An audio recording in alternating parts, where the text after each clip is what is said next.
বাংলা সাহিত্যে বিখ্যাত কথা সাহিত্যিক শরৎচন্দ্র চট্টোপাধ্যায়ের লেখা একটি কালজয়ী উপন্যাস আমি দীর্ঘদিন ধরে পাঠ করে আসছি। আজকে সেই উপন্যাস অংশটির শেষ পর্ব সংখ্যা ২৬। শেষের পরিচয় এই উপন্যাসে আমরা পেয়েছি সবিতা, সারদা, রাজু, তারক, বিমলবাবু, রমণীবাবু, বজ্রবাবু, অনেক মানুষের আগমন।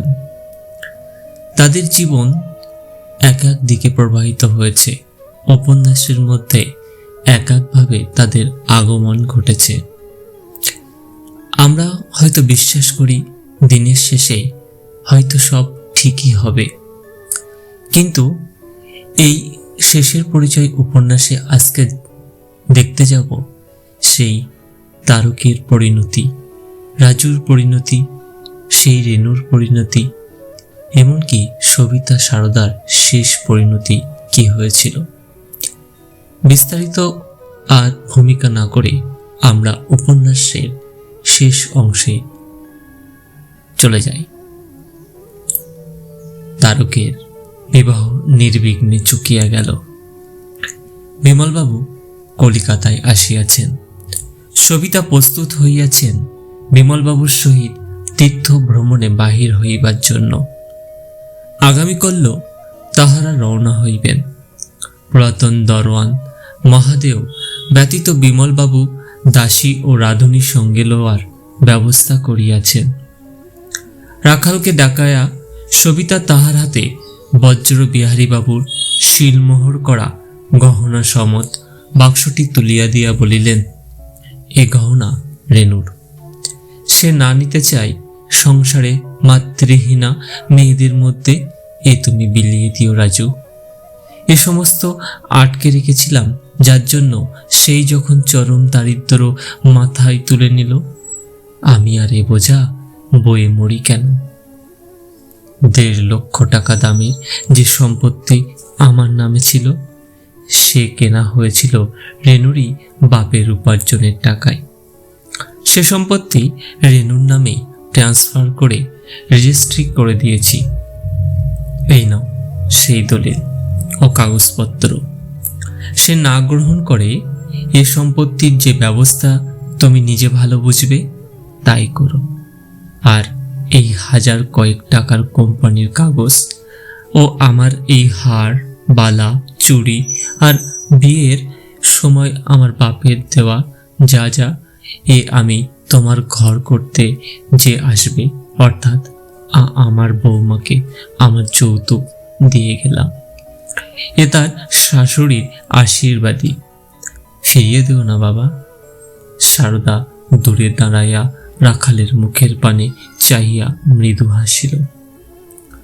রাজু বিপন্ন হইয়া বলিল, নতুন মা, আপনার ছেলের বিদ্যে বুদ্ধির খবর আপনার অজানা নয়। এত বড় গুরু দায়িত্ব আমার উপর দিয়ে যাচ্ছেন কেন? আমি কি পারবো এসবের ব্যবস্থা করতে? তার চেয়ে বড় তারকের কাছে এসব গচ্ছিত রেখে যান।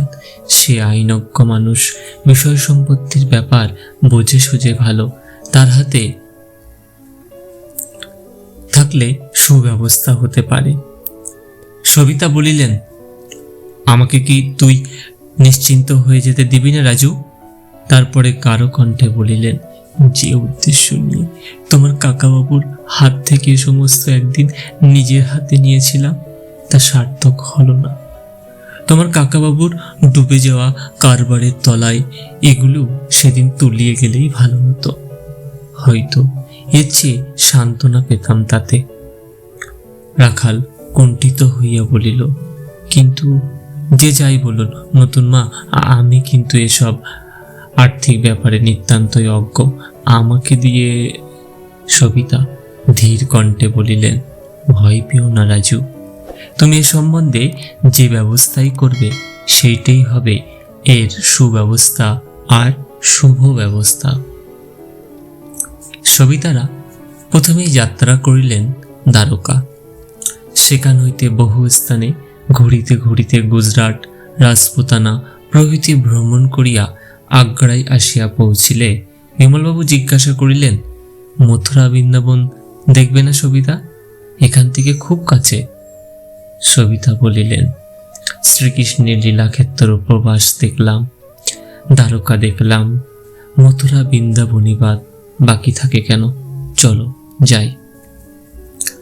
মথুরায় বিমলবাবুর পরিচিত এক ধনী শেঠের প্রাসাদে তাহারা আসিয়া উঠিলেন। শেঠজি কারবার সূত্রে বিমলবাবুর সহিত বিশেষ পরিচিত।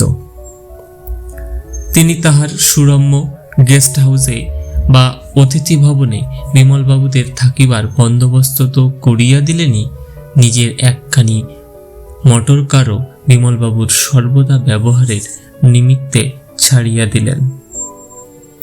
মথুরা হইতে মোটর যোগে বৃন্দাবনে গিয়া বিমলবাবু বলিলেন, সবিতা, বজ্রবাবুদের সঙ্গে দেখা করতে যাবে নাকি?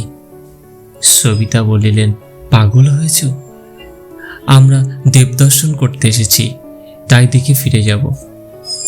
সমস্ত দিন বৃন্দাবনের নানা স্থানে ঘুরিয়া ক্লান্ত বিমলবাবু বৈকালে বলিলেন, চলো এইবার মথুরা ফেরা যাক। সবিতা বলিলেন, শুনেছি বৃন্দাবনে গোবিন্দজির আরতি ভারী সুন্দর, আরতিটা দেখে গেলে হয় না?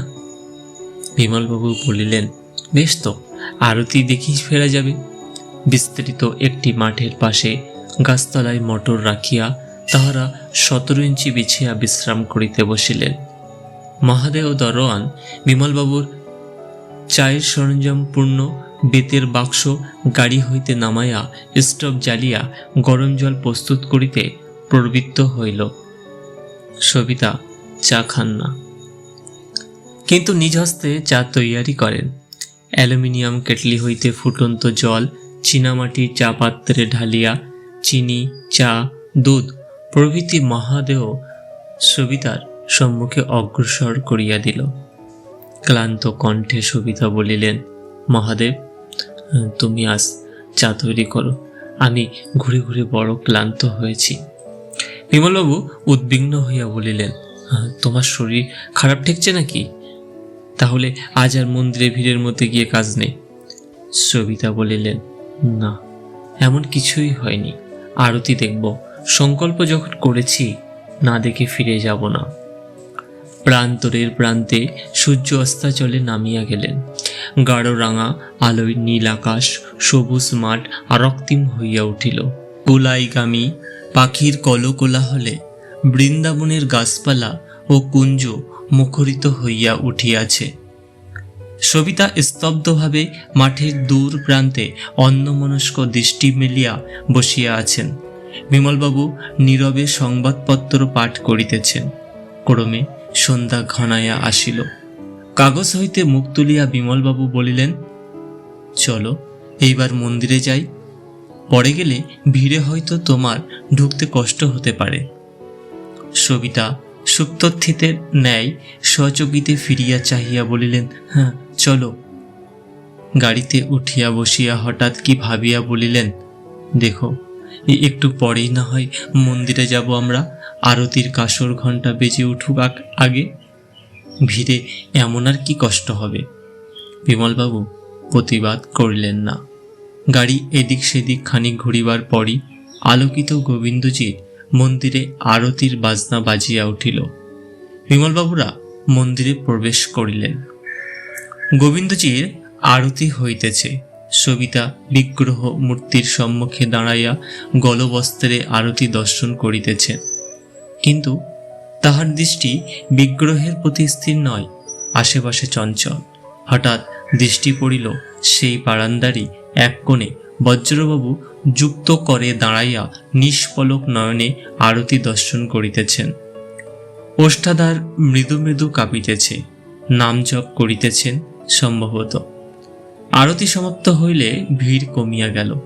বিমলবাবু অগ্রসর হইয়া বজ্রবাবুর পদধূলি গ্রহণ করিলেন।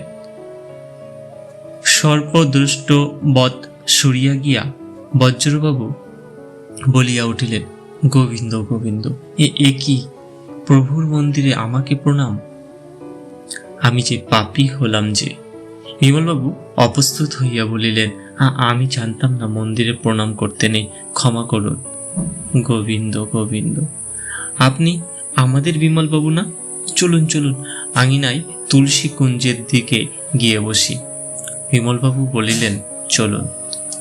বজ্রবাবু বিগ্রহ মূর্তির সম্মুখে সাষ্টাঙ্গ প্রণিপাতে শুইয়া পড়িয়া বারংবার আপনার নাসাকর্ণ মলিয়া হয়তো বা বিমলবাবুর প্রণামজনিত অপরাধেরই মার্জনা ভিক্ষা করিতে লাগিলেন। সবিতা স্থির নয়নে ভূপতিত বজ্রবাবুর পানে তাকাইয়া নিস্পন্দের ন্যায় দাঁড়াইয়া রহিলেন। সুদীর্ঘ প্রণাম অন্তে উঠিয়া বজ্রবাবু সবিতা ও বিমলবাবু সহ মন্দিরের অন্যদিকে গিয়া দাঁড়াইলেন।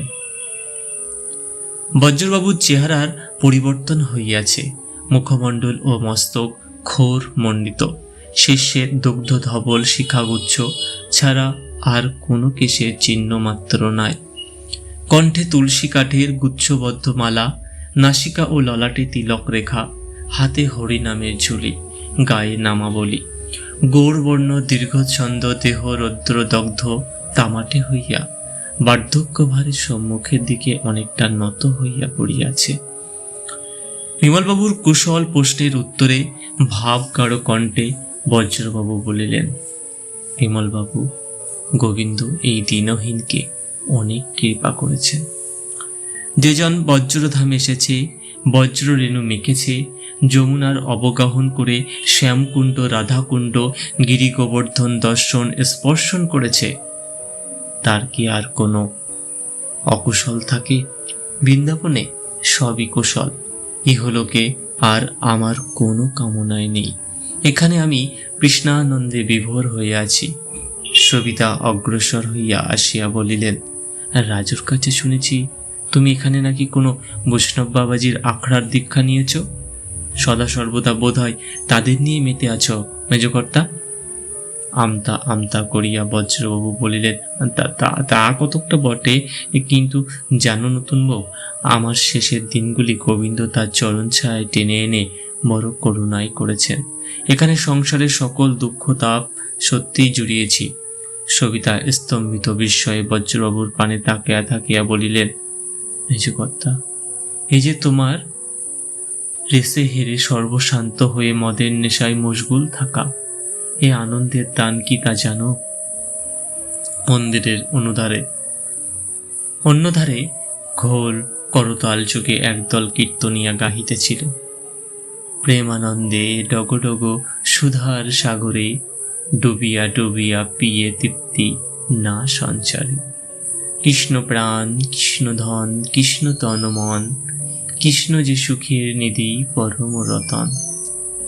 কুল শিষ্য ধর্ম কর্ম লোকলজ্জা ভয়, দেহ গেহ সম্পদ যে নাহি কি আছয়। মদিরা মন্দান্ধ যেন কঠির বসন, আছে কি না আছে তার নাহি বিবেচন। বজ্রবাবু দুই চক্ষু ছাপিয়া অস্ত্র গড়াইয়া পড়িতে লাগিল। বিহবল কণ্ঠে বলিলেন, নতুন বউ, এ মদের নেশা যেন আর না ছুটে, এই কামনাই করো। সবিতা কঠিন কণ্ঠে কহিলেন, তোমার মেয়ে আমার রেণু? কে আমার মেয়ে? আর আমিত্বের মোহ রেখো না নতুন বউ। এখানে সমস্তই তুহু তুহু, আমার বলে কিছুই নেই। সেই একমাত্র আমি বজ্রনন্দন শ্রীকৃষ্ণই এখানে সব। রেণুকে তারই চরণে অর্পণ করেছি। যতদিন ওকে নিজের বলে ভেবেছি, ভাবনায় হয়ে পড়েছি দিশেহারা। এবার দিন দুনিয়ার মালিক যিনি, তার হাতে তোমার রেণুকে তুলে দিয়ে নিশ্চিন্তে হয়েছি। তিনি যে ব্যবস্থা করবেন কারুর সাধ্য নেই তা রদ করবার। ধারণা কেন আমাদের কথায়? মানুষের ব্যবস্থা, মানুষের ইচ্ছা, মানুষের মালিকানা খাটল কি? আড়াল হতে সেই পরম রসিক হেসে যেদিকে অঙ্গুলি হালালেন, সেই দিকেই উল্টে গেল পাশা। পুতুলবাজির পুতুল আমরা। নিজেদের কোনো ইচ্ছাই মানুষের খাটতে পারে না, একমাত্র তারই ইচ্ছা ছাড়া। সবিতা কি যেন জবাব দিতে যাইতেছিলেন, কে ডাকিল, বাবা। কণ্ঠস্বরে চমকিত হইয়া সবিতা পিছন ফিরিয়া দেখিল রেণু। শীর্ণ মুখ, রুক্ষ কেশ, চেহারার দারিদ্র্যে রুক্ষতা সুস্পষ্ট। পরনে একখানি আধময়লা ছাপা বৃন্দাবনী শাড়ি, তার কণ্ঠে তুলসীর কণ্ঠি, ললাটে ও নাসিকাগ্রে চন্দন তিলক। সবিতা স্তম্ভিত দৃষ্টিতে কন্যার পানে তাকাইয়া নিথর হইয়া গেলেন। রেণু সবিতার দিকে না তাকাইয়া ডাকিল, বাবা ঘরে চলো, রাত হয়ে যাচ্ছে। বজ্রবাবু একটু অপ্রস্তুত হইয়া বলিলেন, তোর মাকে চিনতে পারলি না রেণু? মাথা হেলাইয়া রেণু বলিল, দেখেছি, মন্দিরে তো প্রণাম করতে নেই। মায়ের মুখের পানে একবার শান্ত নির্লিপ্ত দৃষ্টিপাত করিয়া আবার বজ্রবাবুর দিকে ফিরিয়া বলিল, চলো বাবা, একাদশীর উপোস করে রয়েছ সারাদিন, কখন একটু প্রসাদ পাবে। কন্যার আকৃতি দেখিয়া সবিতার অন্তরে যে আত্মক্রন্দন গুমড়িয়া উঠিতেছিল, কন্যার কথাবার্তার ভঙ্গিতে তাহা যেন আরো উদ্বেল হইয়া উঠিল। মাতার প্রতি কন্যার এই পরের মতো আচরণ বজ্রবাবু মনে মনে কুণ্ঠিত হইয়া পড়িতেছিলেন। হয়তোবা সেই জন্যই সবিতাকে উদ্দেশ্য করিয়া বলিলেন, নতুন বউ, গোবিন্দের কুটিরে একদিন তোমরা সেবা করতে আসতে পারবে কি? সবিতা রেণুর নির্লিপ্ত মুখের পানে ক্ষণিক দৃষ্টিপাত করিয়া বজ্রবাবুকে জবাব দিলেন, না মেজকর্তা, তোমার গোবিন্দর কুটিরে আমার মতন মহাপাপীর প্রবেশের উপায় নেই। জিভ কাটিয়া বজ্রবাবু বলিলেন, গোবিন্দ গোবিন্দ, দীনদয়াল দীনবন্ধু পতিতা পাবন তিনি, তিনি যে অস্মরণের স্মরণ নতুন বউ। উচ্ছ্বসিত কান্না প্রাণপণে দমন করিতে করিতে সবিতা বলিলেন, শুধু তোতা পাখির মতো মুখের এসব হাওড়ে গেলে মেজকর্তা, তোমাদের ধর্ম তোমাদের যা তৈরি করেছে সে তোমরা নিজ চোখে দেখতে পাচ্ছ না, তাই রক্ষে। যে ধর্মে ক্ষমা নেই সেই ধর্ম অধর্ম থেকে কতটুকু আরুচু। সবিতা ত্বরিত পদে মন্দিরের বাহিরের দিকে অগ্রসর হইলেন। বিমুরু বজ্রবাবুর সামনে আসিয়া বিমলবাবু বলিলেন, আপনার সঙ্গে আমার একটু কথা ছিল, কখন আপনার সুবিধা হবে জানতে পারলে? বজ্রবাবু বলিলেন, যখন আপনার সুবিধা হবে তখনই। বিমলবাবু বলিলেন, বেশ, কাল দুপুরে আমি আসব। আপনার বাসাটা এই মন্দির থেকে বেরিয়ে বাঁহাতি রাস্তা ধরে একটু এগিয়ে গিয়ে ডাইনে গলিতে। ঘনশ্যামদাস বাবাজির কুঞ্জ বললে সকলেই দেখিয়ে দেবেন। রেণু বলিল, বাবা, কাল যে শ্রী গুরু মহারাজের কুঞ্জে অহরাত্র নাম কীর্তন আর বৈষ্ণব সেবা আছে, কাল সারাদিন আমরা তো সেখানেই থাকব। বজ্রবাবুর ব্যস্ত হইয়া বলিলেন, ঠিক মনে করিয়ে দিয়েছ মা। ভাগ্যিস। বিমলবাবু, কাল আমায় মাফ করতে হবে। কাল আমি সারাদিন আমার সেই গুরুদেব শ্রী শ্রী বৈকুণ্ঠ বাবাজির শ্রীকুঞ্জে থাকবো। আপনি পরশু সকালে এলে অসুবিধা হবে কি? বিমলবাবু বলিলেন, কিছু না, তাহলে পরশু সকালে আমি আপনার কাছে আসব। নমস্কার। বজ্রবাবু বলিলেন, গোবিন্দ গোবিন্দ। মোটরে উঠিয়া আসনের উপর ক্লান্ত দেহ এলাইয়া দিয়া সবিতা বলিলেন, আর নানা স্থানে ছুটে বেড়াতে ভালো লাগছে না, এইবার বিশ্রাম চাই দয়াময়। বিস্মিত বিমলবাবু সবিতার মুখের পানে তাকিয়া বলিলেন, বৃন্দাবনেই থাকবে স্থির করলে নাকি? না না না, এখানে আমি একদণ্ড টিকতে পারবো না। কণ্ঠস্বরে একটু জোর দিয়াই বলিলেন, আমাকে সিঙ্গাপুরে নিয়ে চলো। অত্যন্ত বিস্মিত হইয়া বিমলবাবু বলিলেন, সে কি? হ্যাঁ, কাল সকালেই যাত্রার সময় ব্যবস্থা করে ফেলবো। একদিনও আর বিলম্ব নয়। সবিতার কণ্ঠে আকুল মিনতি ধ্বনিত হইয়া উঠিল। বিমলবাবু বলিলেন, এমন অধীর হয়েও না সবিতা, কাল তো যাওয়া হতে পারে না। এ রেলের পথ নয়, জাহাজের পথ, কলকাতা হয়ে যেতে হবে। তাছাড়া বজ্রবাবুকে কথা দিয়ে এলাম পরশু সকালে তার সঙ্গে নিশ্চয়ই দেখা করব। সুতরাং কালকের দিনটা অপেক্ষা না করে তো উপায় নেই। অবশ্য পরশু রাতের ট্রেনেই আমরা মথুরা ছাড়তে পারবো। সবিতা বালিকার ন্যায় ব্যাকুল হইয়া বলিলেন, না না, আমি পারবো না, আমার দম আটকে আসছে এখানে। এদেশ থেকে আমাকে তুমি চিরদিনের মতো বহু দূর দেশে নিয়ে চলো, বহু দূরে, যেখানে রীতি নীতি সমাজ মানুষ সবই অন্যরকম। আমি মুছে ফেলবো আমার সমস্ত অতীত, তাকে এমন করে আমার জীবন দখল করে থাকতে আর দেব না আমি। বিমলবাবু কোনো উত্তর দিলেন না। সবিতার মনের অবস্থা বুঝিয়া চুপ করিয়া রহিলেন। পরদিন প্রাতে বিমলবাবু ঘুম হইতে উঠিয়া দেখিলেন সবিতা শয়নকক্ষের দ্বার তখনও বন্ধ। বিমলবাবু চিরদিনই একটু বেশি বেলাতে ওঠেন, কিন্তু সবিতার ভোরে ওঠায় অভ্যাস।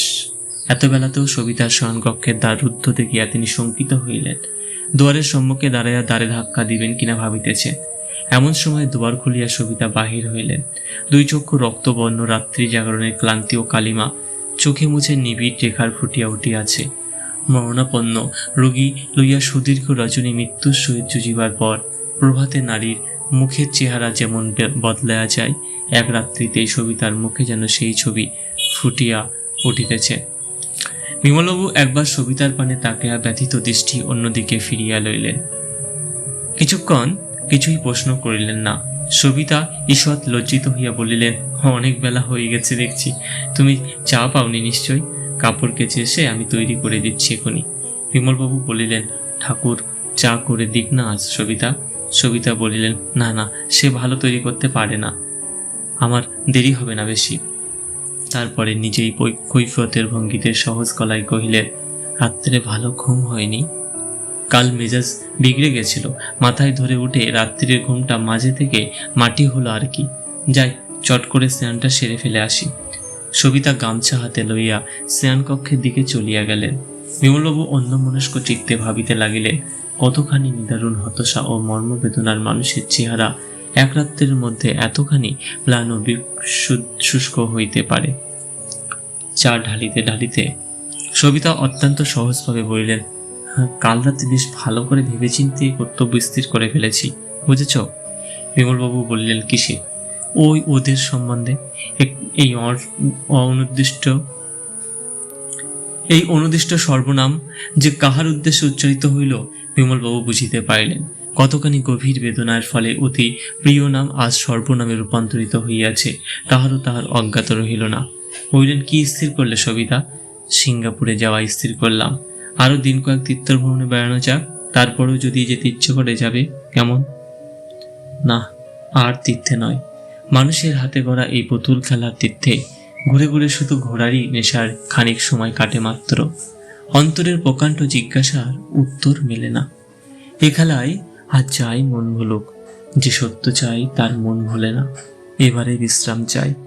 বিমলবাবু একটু ইতস্তত করিয়া বলিলেন, কিন্তু যেখানে বিশ্রামের আশায় যেতে চাইছ সেখানে গিয়ে যদি তা না পাও, সে ভয় করো না, এবার আমার আর ভুল হবে না।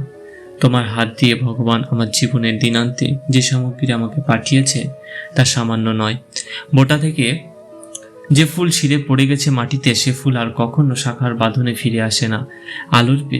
আলেয়ার পিছনে ছুটে বেড়ানো যে শুধু দুঃখই বাড়ানো। এবার তা আমি বুঝতে পেরেছি।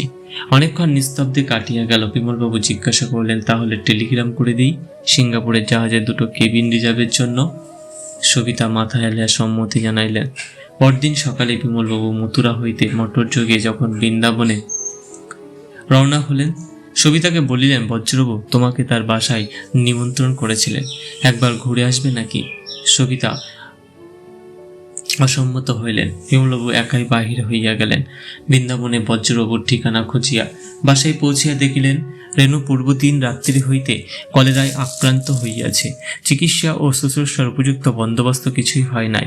রোগীকে হরিনাম সংকীর্তন শোনানো হইতেছে। বজ্রবাবু ঠাকুর ঘরে হত্যা দিয়া পড়িয়া আছেন। মধ্যে মধ্যে উঠিয়া আসিয়া মুমূর্ষু কন্যার ওষ্ঠাধারে একটু করিয়া চরণ অমৃত দিতেছেন। পুনরায় ব্যাকুল চিত্তে ছুটিয়া গিয়া বিগ্রহের সম্মুখে আশ্রয় পড়িতেছেন। তাহার গুরুদেব বৈকুণ্ঠ দাস বাবাজির কুঞ্জের সংবাদ পাঠানোয় তিনি আশ্রমের একজন বৈষ্ণবী সেবা দাসী পাঠাইয়া দিয়াছেন রোগিণীর শুশ্রূষার জন্য। সে মথুরা জেলার যুবতী, বাংলা ভাষা ভালো বুঝিতে পারে না, শুশ্রূষা সম্বন্ধে বিশেষ জ্ঞান নাই। অসার প্রায় রোগিণীকে পিপাসার জলদান বৈকুণ্ঠ দাস বাবাজি দত্ত কবিরাজি বড়ি ও ঠাকুরের চরণামৃত সেবন করাইতেছে। রোগিণীর শয্যা ও বস্ত্রাদিতে উপযুক্ত পরিচ্ছন্নতার অভাব বিমলবাবুর চোখে পড়িল। ব্যাপার দেখিয়া বিমলবাবু সত্তর সবিতাকে আনিবার জন্য মথুরায় প্রত্যাবর্তন করিলেন। রেণুর অবস্থা যে শঙ্কাজনক তাহা তিনি বুঝিতে পারিয়াছিলেন।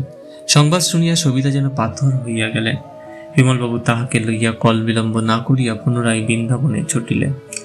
মটরে উপবিষ্টা সবিতার মুখের পানে তখনও তাকানো যায় না। তাহার মধ্যে যেন একটা বিরাট ঝড় স্তব্ধ হইয়া গিয়াছে।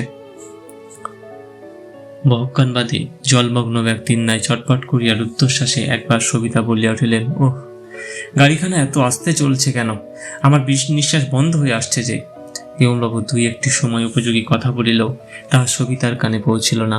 অকস্মাৎ বধিয়া উঠিলেন, দয়াময়, তোমরা তো অনেক দেশের অনেক ইতিহাস পড়েছ। নিজের মা ও তার সন্তানের এমন দুর্গতির কারণ হয়েছে, পড়েছ কি তোমরা কোথাও? বিমলবাবু নিরুত্তর রহিলেন। পথে এক জায়গায় একটি গ্রুপের সামনে মোটর থামিল, রেডিয়েটরে জল ভরিয়া লইবার জন্য। পাথিপার্শ্বে দূরে কৃষিজীবীদের কুটির হইতে বালকণ্ঠের কাতর ক্রন্দন ধ্বনি ভাসিয়া আসিল। সবিতা আচমকা ভীষণ শিহুরিয়া উঠিয়া ব্যাকুল কণ্ঠে জিজ্ঞাসা করিলেন, ওগো, কি হলো ওদের? ও যে কান্নার শব্দ না, শুনতে পাচ্ছি কি? বিমলবাবু সবিতার মানসিক অবস্থা বুঝিয়া চিন্তিত হইলেন।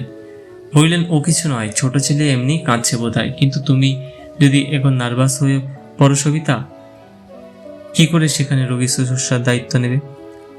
সবিতা অতিশয় ব্যস্ত হইয়া বললেন, না না, আমি একটু অস্থির হইনি, যেটুকু হয়েছি। সেখানে গেলে তাকে একবার বুকে পেলে আবার সব ঠিক হয়ে যাবে। এই 15 বছর আমার বুকের ভেতরটা খালি হয়ে রয়েছে যে। করুক সে আমার উপরে রাগ, করুক ঘৃণা, করবারই তো কথা। যতই যা কিছু ভুল করে থাকি না, তবু আমি তার মা। এটা কি আর সে বুঝবে না? নিশ্চয়ই বুঝবে, দেখে নিও। তার রাগ হয়, ঘৃণা হয়, মার উপর অভিমান হয়। মেয়ে যে আমার ছোটবেলা থেকেই ভারী অভিমানী। বিমলবাবু দীর্ঘ নিঃশ্বাস চাপিয়া অন্যদিকে তাকাইয়া রইলেন। যথাসম্ভব দ্রুত তাহারা বৃন্দাবনে বজ্রবাবুর বাসায় আসিয়া পৌঁছলেন। বাটির সম্মুখে দড়ির খাটিয়া ও গিরুবাধারী বৈষ্ণব দল দেখিয়া বিমলবাবুর শঙ্কিত নেত্রের সবিতার পানে তাকাইলেন। স্থির ধীর মুখের পরে আর সে চাঞ্চল্য, উদ্বেগ, ব্যাকুলতার লেশ মাত্র নাই। সেখানে গাঢ় বিশ্বান্নভ অথচ অতিশয় কঠিন একটি জবনিকা নামিয়া আসিয়াছে। বিমলবাবু চমকিয়া উঠিলেন। মনে পড়িল সর্বপ্রথম যেদিন তিনি সবিতাকে দেখিয়াছিলেন, অথচ নিগুড় বিষাদ ব্যঞ্জক ছায়া দেখিতে পাইয়াছিলেন। সবিতা এতটুকু অস্থিরতা প্রকাশ করিলেন না। মোটর হইতে নামিয়া বাসার ভিতরে চলিয়া গেলেন।